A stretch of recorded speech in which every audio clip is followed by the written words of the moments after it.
கர்த்தர் நல்லவர். எல்லாம் மகிழ்ச்சியாக இருக்கிறோமா, சந்தோஷமாக இருக்கிறோமா? இந்த ஒளிபெருக்கின் மூலமாக இந்த செய்தி கேட்குற நம்ம எல்லாரும் நிச்சயமாக பலனடைந்து, நிச்சயமாக இன்னும் கர்த்தருக்கு சாட்சியாக எழும்பி பிரகாசிக்க தேவன் கிருபை செய்வார். ஆகவே நம்ம இருக்கிற இடத்துல நம்ம ஆண்டோடைய சமூகத்தில் நல்ல மனத்தாழ்மையோடு ஒரு எதிர்பார்ப்போடு நம்ம காணப்படுவோம். ஆண்டவராக இயேசு கிறிஸ்துவின் நாமத்திலே நற்செய்தி எழுப்புதல் ஊழியத்தின் சார்பிலே மீண்டும் ஒரு முறை கூட என்னுடைய அன்பான வாழ்த்துதலை கொண்டு வருகிறேன். இந்த புதிய ஆண்டிற்குள்ளாக நிறைய செய்திகளை நம்ம கேட்க போகிறோம். அதில் ஒன்று, இன்றைக்கு உங்களுக்கு ஒரு திருப்தியான ஒரு நல்ல ஆசீர்வாதமான வாக்குத்தத்தங்களோடு தேவன் நம்மிடத்தில் வருகிறார்.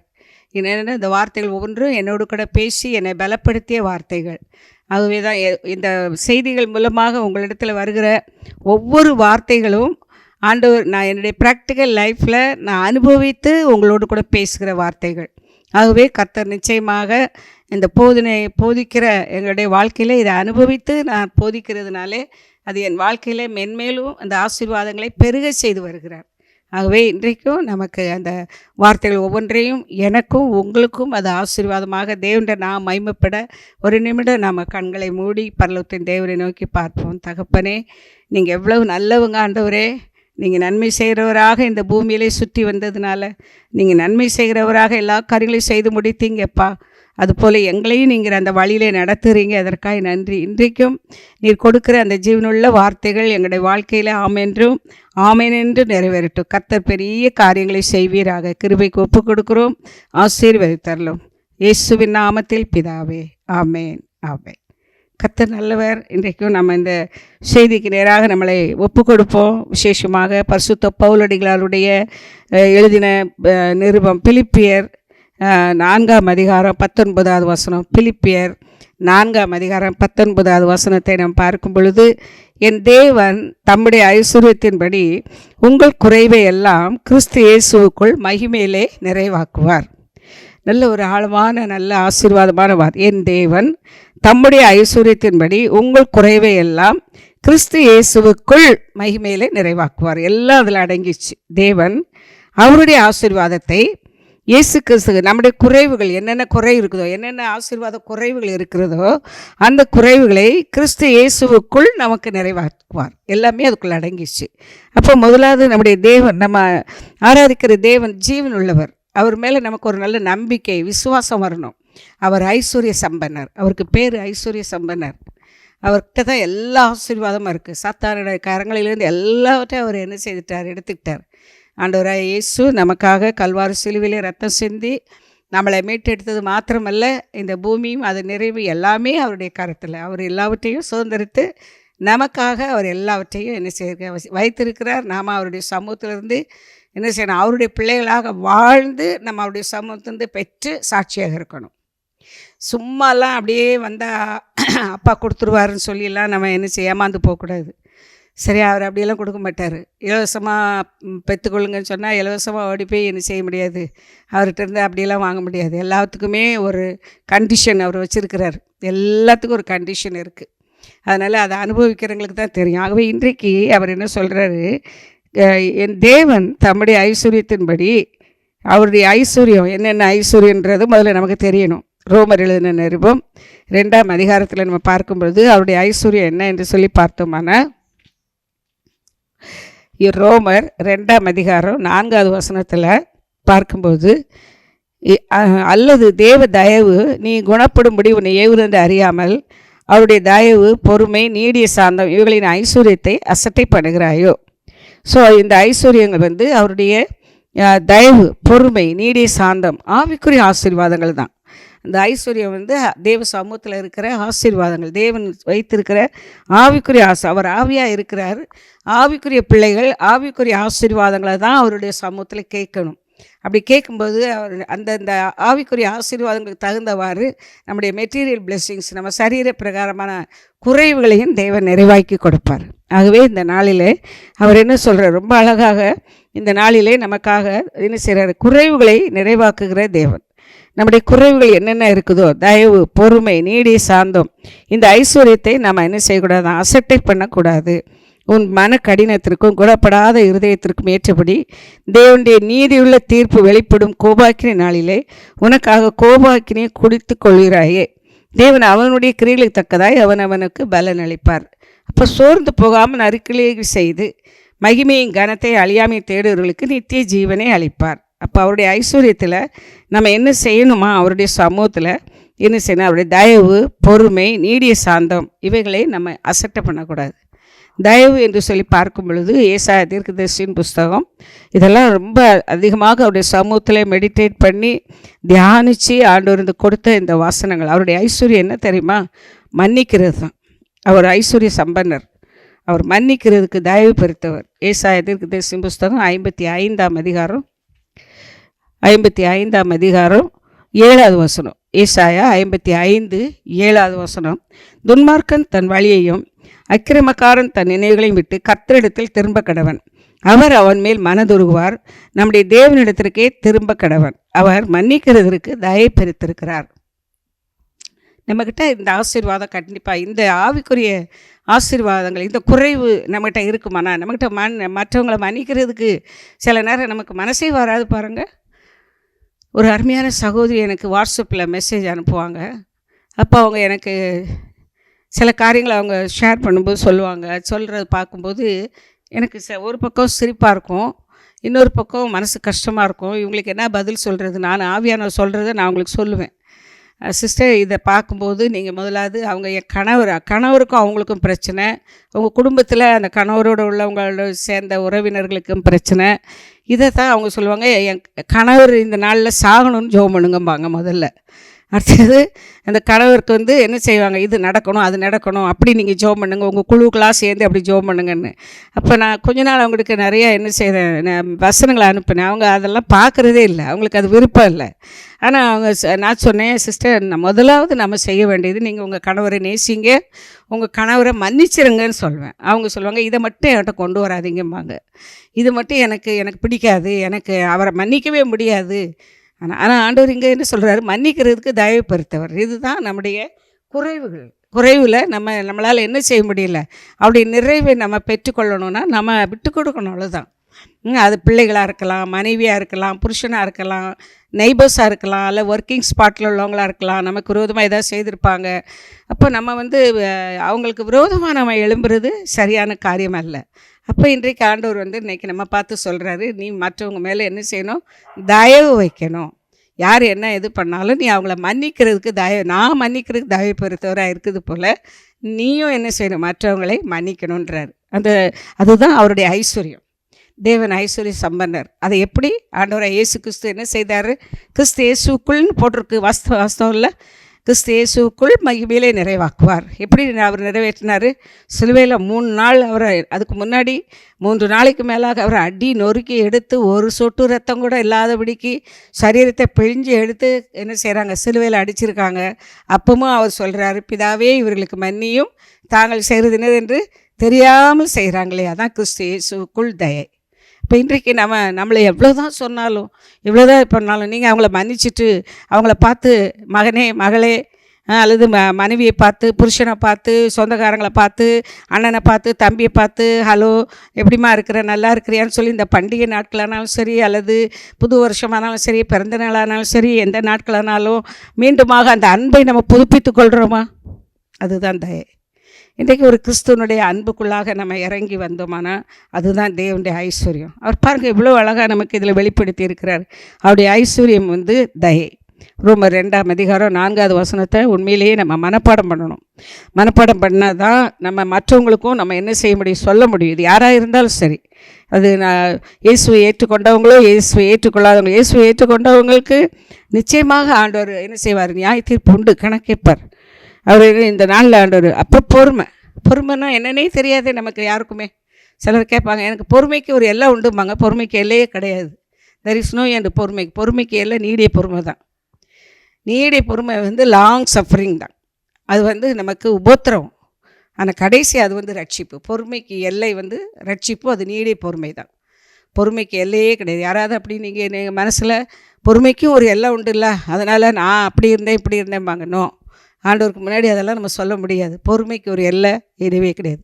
நீடிய பொறுமை அடுத்த ஸ்டேஜ், அடுத்த நிலை நீடிய பொறுமை. அதுக்கப்புறம் உபத்திரவம், நிந்த, அவமானம் தாண்டிடுவாங்க. முதல்ல வார்த்தையில் கொடுப்பாங்க, அப்புறம் நிந்திப்பாங்க, அப்புறம் பேசுவாங்க, 4 பேர் சொல்லுவாங்க, இல்லைன்னா என்னத்தையா பண்ணிக்கிட்டே இருப்பாங்க. நமக்கு எதிராக பண்ணிக்கிட்டே, நம்மளை பார்த்தாலே அவங்களுக்கு பிடிக்காது. எரிச்சல் எரிச்சல் எரிச்சல். ஆனால் நீடிய பொறுமை, ரட்சிப்பு ஒரு நாள் வரும். நீடிய பொறுமை. நீடிய பொறுமையாக இருக்கிறீங்களா? உபத்திரவத்தை சகிக்கிறீங்களா? உபத்திரவத்தில் சந்தோஷமாக இருக்கிறீங்களா? உபத்திரவத்தில் மேன்மை பாராட்டுறீங்களா? எனக்கு இன்னும் நல்லா இந்த உபத்திரவம் வரட்டும், என்னை சோதித்து பாருன்னு சொல்லி கொடுக்குறீங்களா ஆண்டவர்கிட்ட? இன்றைக்கு அதுதான் பொறுமை. அவர் அழகாக சொல்கிறார் பாருங்கள். யாக்கோபு எழுதின நிருபத்தில் யாக்கோபு என்ற ஒரு நல்ல அருமையான தெய்வ மனுஷன் இப்படியாக எழுதியிருக்கிறார் பாருங்கள். ஆகையால் 1ஆம் அதிகாரம் 19வது வசனம். யாக்கோபு நிருபம் 1ஆம் அதிகாரம் 19 வசனத்தில், ஆகையால் என் பிரியமான சகோதரரே, யாவரும் கேட்கிறதுக்கு தீவிரமாயும் பேசுறதுக்கு பொறுமையாயும் கோபிக்கிறதுக்கு தாமதமாயும் இருக்க கடவர்கள். நமக்கு என்ன வருது? யாரும் கேட்கறதுக்கு தீவிரமாக, முதல்ல நல்லா கவனமாக கேட்கணும். கேட்க மாட்டோமே, பாதி தான் கேட்போம். அதுக்கு முன்னாடி நம்மளே டிசைட் பண்ணிடுவோம், நம்மளே பதில் சொல்லிடுவோம், நம்மளே எல்லாமே செய்து முடிச்சிடுவோம். பேசுகிறதுக்கு பொறுமை, அந்த பேச்சுக்கு பொறுமையே வராது. இப்போ பொறுமைனா என்னென்னே தெரியாது. கோபிக்கிறதுக்கு தாமதம். ஆனால் நமக்கு முதல்ல வர்றது கோபம் தான் வரும். கோபிக்கிறதுக்கு தாமதமாக, கடைசி தான் கோபம். ஸோ அந்த கோபம் கொண்டாலும் நம்ம பாவம் செய்யாதபடி நம்மளை என்ன செய்யணும்? காத்துக்கொள்ளணும். இதுதாங்க ஐஸ்வர்யம். தேவனுடைய ஐஸ்வர்யம் இதுதான். இப்போ இந்த ஐஸ்வர்யத்தை நாம் இன்றைக்கு பெற்றுக்கொண்டிருந்தோமானால் நிச்சயமாக நம்முடைய குறைவுகள் எல்லாம் நிறைவாகும். நம்ம தேவன் தம்முடைய ஐஸ்வர்யத்தின்படி நம்ம குறைவுகளை கிறிஸ்து இயேசுவுக்குள் மகிமையில் நிறைவாக்கும். நிச்சயமாக ஒரு நேரம் மகிமை அடைவீங்க. கர்த்தர் உங்களில் மகிமை அடைவார். தேவன் நம்முடைய காரியங்களை வெற்றியாக மாற்றி கொடுப்பார். எல்லாரும் அறிந்து கொள்வாங்க, இவங்கக்கிட்ட கடவுள் இருக்கிறாரு, இவங்க என்ன செய்திருக்காங்க, ஒரு நல்ல கிறிஸ்தவங்களாக வாழ்ந்துருக்கிறாங்கன்னு சொல்லுவாங்க. சொன்னாங்களோ சொல்லலையோ, கர்த்தர் நம்மை குறித்து சாட்சி சொல்வார். இந்த நாள் ஆண்டோடைய கரத்தில் ஒப்பு கொடுப்போம். தயவு, பொறுமை, நீடிய பொறுமை, தயவு, அதுக்கப்புறம் என்னது? நீடிய சாந்தம். நீடிய சாந்தம் உள்ளவர்களாக இருக்கணும். நீடிய சாந்தம் உள்ளவங்க என்ன செய்வாங்களாம்? சண்டையை என்ன பண்ணுவாங்களாம்? அமர்த்துவார்களாம். நீடிய சாந்தம் உள்ளவர்கள் சண்டை என்ன பண்ணுவாங்க? அமர்த்துவார்கள் என்று சொல்லி நீதிமொழிகளில் பார்க்கலாம். நீதிமொழிகள்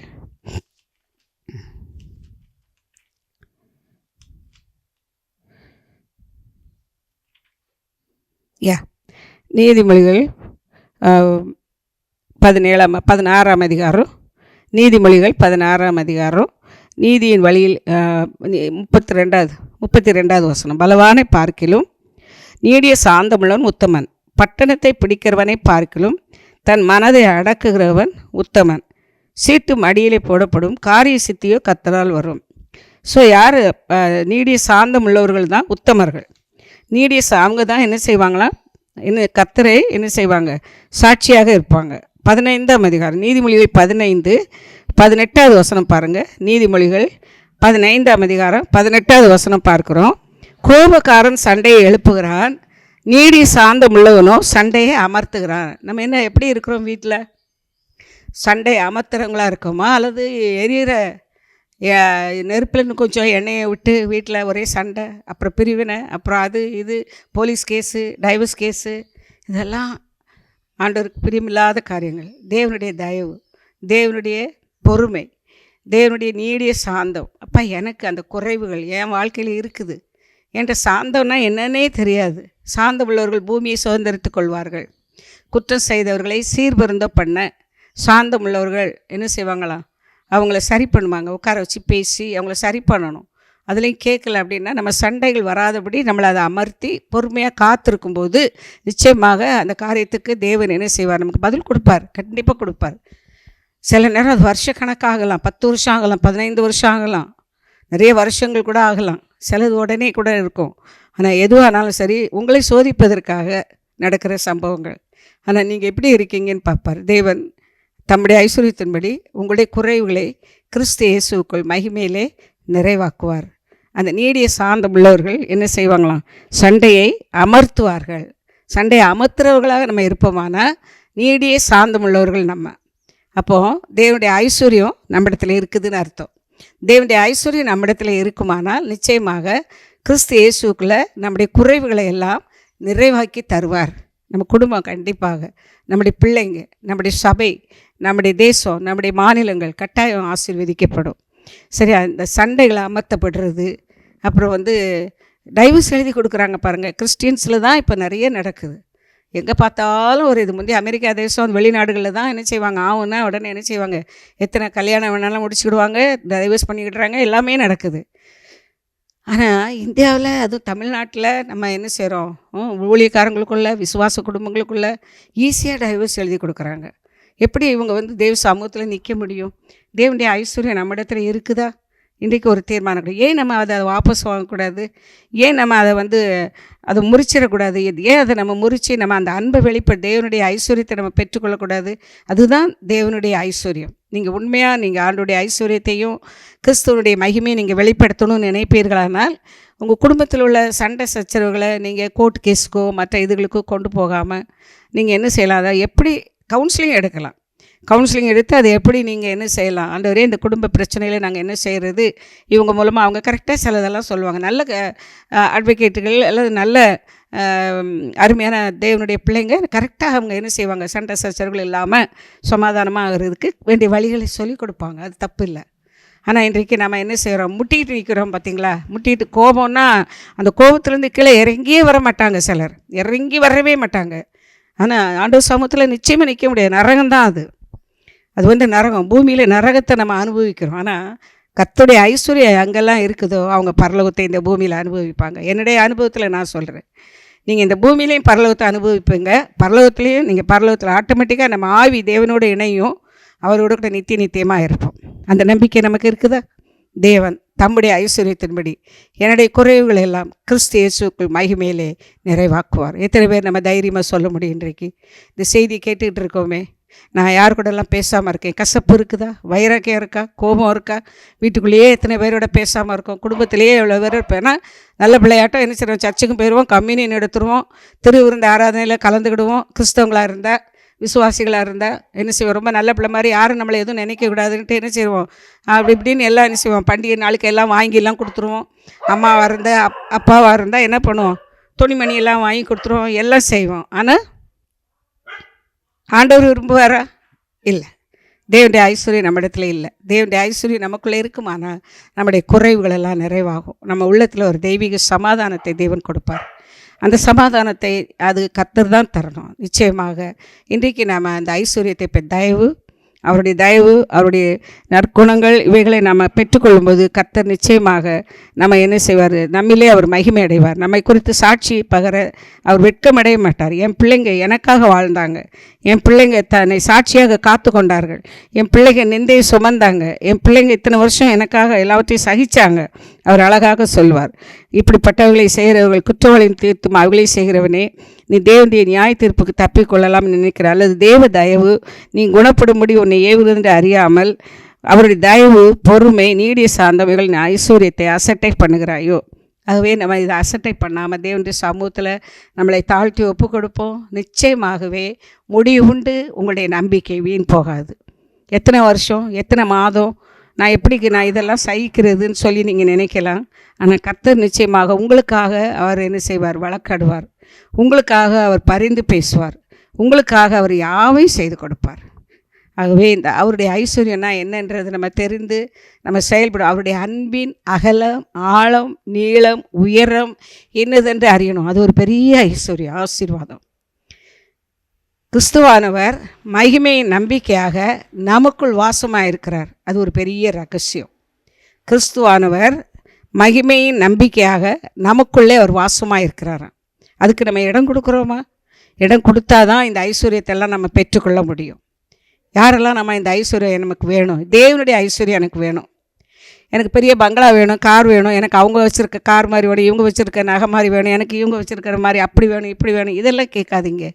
இன்றைக்கி கேளுங்க, ஆண்டவரே உங்களுடைய தயவு நான் மன்னிக்கிறதுக்கு, உங்களை மாதிரி எனக்கு மன்னிக்கிறதுக்கு ஒரு தயவு வேணும். எத்தனை தடவை ஆனாலும் எத்தனை பேரே ஆனாலும் யார் எனக்கு விரோதமாக என்ன செய்தாலும் அவங்க எல்லாரையும் நான் மன்னித்து அவங்கள நேசிக்கும் இருதயத்தை எனக்கு தரோம். தான் ஐஸ்வர்யம். எத்தனை முறை ஆனாலும் சரி நான் மன்னிக்கணும். அவங்கள என் உள்ள என்ன சொல்ல சுத்தமாகணும், பொறுமையாக இருக்கணும், பேச்சில் பொறுமையாக இருக்கணும், கேட்கறதுக்கு தீவிரமாக இருக்கணும், கோபிக்கிறதுக்கு தாமதமாக இருக்கணும். எனக்கு உதவி செய்யுங்கப்பா. அவருடைய ஐஸ்வர்யம் நீடிய சாந்தம். எங்கள் வீட்டில் சண்டை வந்ததுன்னா உடனே அதை அமர்த்துறதுக்குரிய வழியை அந்த ஐஸ்வர்யம் எனக்கு வேணும். இந்த ஐஸ்வர்யத்தை என்றைக்கு அசட்டை பண்ணுறோமா? இன்றைக்கு ஆண்டோடைய கரத்தில் எனக்கு இந்த ஐஸ்வர்யம் எனக்கு வேணும், இந்த ஐஸ்வர்யம் என்னிடத்தில் வாழ்க்கையில் இருந்துன்னா கிறிஸ்து இயேசுக்குள் அவர் என்ன செய்வாரா, எல்லாவற்றையும் அவர் தான் நமக்கு மாதிரி, ரோல் மாடலே இயேசு சுவாமி இந்த பூமிக்கு அனுப்பி அவர் மூலமாக எல்லாவற்றையும் நம்ம என்ன செய்துட்டோம், கற்றுக்கொண்டோம், எல்லாவற்றையும் அறிந்தோம். இன்றைக்கு இயேசு கிறிஸ்துவுக்குள் தேவனுடைய ஐஸ்வர்யத்தை பெற்றுக்கொள்வோமானால் இந்த பூமியில் நம்ம ஒரு ஜெயமுள்ள வாழ்க்கை வாழலாம். நிச்சயமாக கர்த்தர் நம் மூலமாக மகிமை அடைவார், பெரிய காரியங்களை செய்ய முடியும். ஆண்டோடைய கரத்தில் ஒப்பு கொடுப்போமா? யாராக இருந்தாலும் சரி, தேவனை அறியாதவர்கள், ஒருவேளை இந்த செய்திகளை நீங்கள் கேட்டுக்கொண்டு ஏற்றுக்கொள்ளாதவர்கள், இதுவரையிலும் நான் இயேசுவை ஏற்றுக்கொள்ளலைன்னு சொல்லி யாராவது இருப்பீங்களா? இயேசுனுடைய சுபாவங்களில் நிறைய சுபாவங்கள், அவருடைய நல்ல சுபாவங்களில் இது ஒரு முக்கியமான ஆசீர்வாதங்கள். இந்த ஐஸ்வர்யத்தை இன்றைக்கி நீங்கள் கேட்டு பாருங்கள். உங்களுடைய சரீர பிரகாரமான ஐஸ்வர்யம் எல்லாம் உங்களை தேடி வரும். நீங்கள் எங்கெல்லாம் கடன் வச்சுருக்கீங்களோ அந்த கடனெல்லாம் ஆண்டவர் மாற்றி கொடுப்பார். எங்கெல்லாம் வட்டி வாங்குறீங்களோ வட்டியெல்லாம் கொடுத்து முடிப்பார். எங்கெல்லாம் நீங்கள் என்னென்ன காரியங்களுக்கெல்லாம் நீங்கள் கஷ்டப்படுறீங்களோ எல்லாம் உங்களை தேடி வரும். நன்மையான காரியங்கள் எல்லாம் உங்களை தேடி வரும். ஐஸ்வர்யம் உங்களை தேடி வரும். ஐஸ்வர்ய சம்பன்னராக தேவன் உங்களை மாற்றுவார். ஐஸ்வர்யம் தப்பு இல்லை, நீங்கள் பணக்காரராக இருக்கிறது தப்பு இல்லை, பணம் எல்லாவற்றுக்கும் உதவும். ஆனால் பணத்துக்கு நீங்கள் அடிமையாகிடக்கூடாது. பணம் உங்களுக்கு அடிமையாக இருக்கணும். பணம் உங்கள் கையில் எப்போவுமே என்ன செய்யணும், அடிமையாக இருக்கணும். நீங்கள் அதுக்கு அடிமையாகிடக்கூடாது. அவனுடைய கரத்தில் ஒப்பு கொடுப்போம். தேவனுடைய ஐஸ்வர்யத்துக்கு உங்களை ஒப்பு கொடுங்க. தேவன் நிச்சயமாக உங்களை உலக பிரகாரமான ஆசீர்வாதங்களினால் உங்களை நிரப்புவார். அவனுடைய கரத்தில் கண்களை மூடி ஜெபிப்போம். ஆண்டவரே, இந்த புதிய ஆண்டுக்குள்ளாக நான் பிரவேசித்திருக்கிறேன். என்னுடைய வாழ்க்கையில் இந்த ஐஸ்வர்யம் எனக்கு தேவையப்பா. நான் நிறைய விஷயத்தில் நான் தோல்வி அடைஞ்சிட்டேன்.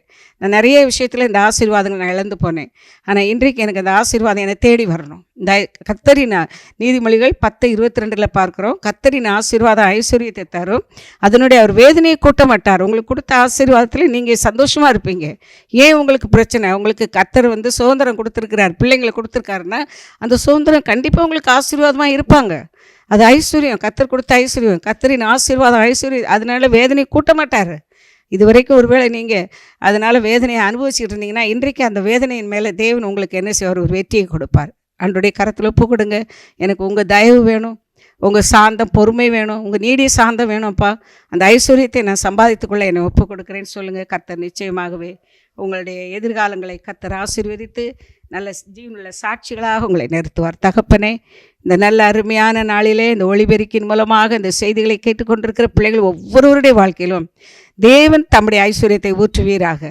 அந்த ஐஸ்வர்யத்தின் அபிஷேகம் ஒவ்வொரு பிள்ளைகளுடைய வாழ்க்கையிலும் அது இன்னதுதான் தெரியாமல் இருந்து அவங்க ஒவ்வொரு நாளும் எனக்கு இது வேணும் அது வேணும்னு கேட்டாங்க. ஆனால் இன்றைக்கு ஆவிக்குரிய சகல ஆசீர்வாதங்களினாலும் அந்த ஐஸ்வர்யத்தை உங்களுடைய பிள்ளைகளுடைய வாழ்க்கையில் நிறைவாய் கட்டளையிடுவீராக. கேட்ட ஒவ்வொரு பிள்ளைகளுடைய வாழ்க்கையிலும் தேவ ஆவியான பெரிய காரியங்களை செய்து கொண்டிருக்கிறீர்.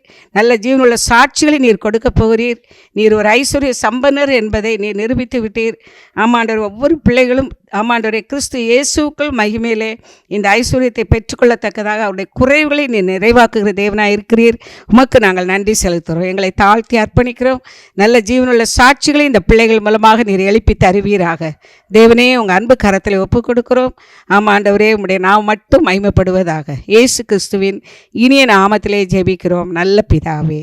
ஆமேன், ஆமேன், ஆமேன். God bless you.